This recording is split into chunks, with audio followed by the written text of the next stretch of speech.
শিশুদের দিয়ে কোনো নির্বাচনী কোনো প্রচারণা কাজ অংশ নেবে না। যে শিশুদেরকে আপনারা নির্বাচনে ব্যবহার করবেন না, এটা একটা অঙ্গীকারের মধ্যে আপনাদেরকে আনতে হবে। আমাদের শিশুদের অধিকার রক্ষা করার জন্য আমরা শুধু যে এই যে নির্বাচনী কাজ নিয়ে যে আমরা যে প্রতিশ্রুতি, এটা না।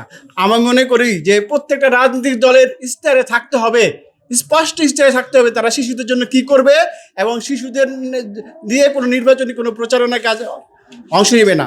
কারণ কি, শিশুদেরকে খুব সহজেই প্রলোভন দেখিয়ে তার বাচ্চা মানুষ, তাদের মানসিক বিকাশ ঘটেনি, তো তাদেরকে দিয়ে হয়তো একটা চকলেট দিয়ে তারা অনেক কাজ করা যায়। যে একটা বড় হয়তো লিফলেট বিতরণ করতে হবে, কিন্তু সেটা বড় মানুষের দিলে তো একটা বিগ বাজেট লাগবে। শিশুদেরকে একটা ছোট্ট একটা চকলেট দিয়ে তারা এই কাজ করাতে পারে।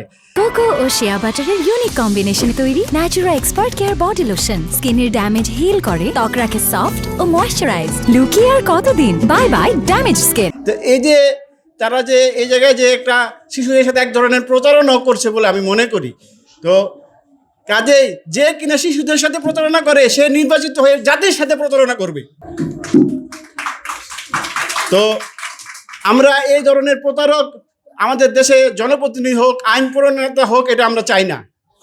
আমাদের উচিত প্রত্যেকটা রাজনৈতিক দলকে আজকে অঙ্গীকার করতে হবে, যেমন আপনারা জুলাই সনদে অঙ্গীকার করেছেন, ঠিক এরকম যে শিশুদেরকে আপনারা নির্বাচনে ব্যবহার করবেন না, এটা একটা অঙ্গীকারের মধ্যে আপনাদেরকে আনতে হবে।